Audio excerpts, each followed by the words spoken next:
বেইমানরে তুমি যতই সুযোগ দাও না কেন, বেইমান বেইমানি করবেই।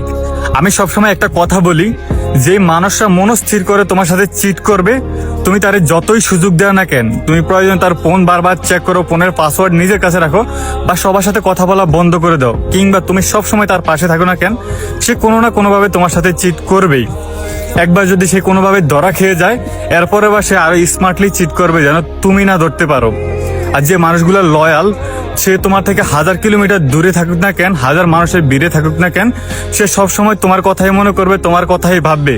সে অপেক্ষায় থাকবে তোমার সাথে একটু কথা বলার জন্য, তুমি কখন টেক্সট করবা, কখন কল করবা। কারণ মেরি জান, লয়ালিটিটা আসে মন থেকে। যারা লয়াল, সে যে কোনো সময় যে কোনো পরিস্থিতিতে থাকুক না কেন, সে লয়ালই থাকবে। আর যারা চিট করে বেঈমান, তাদেরকে যতবারই সুযোগ দেয় না কেন, সে ততবারই তোমার সাথে চিট করবে, বেমানি করবে। তাই জীবনে চলার ক্ষেত্রে লয়াল আর চিটারের মধ্যে পার্থক্য বোঝাটা খুব বেশি জরুরি।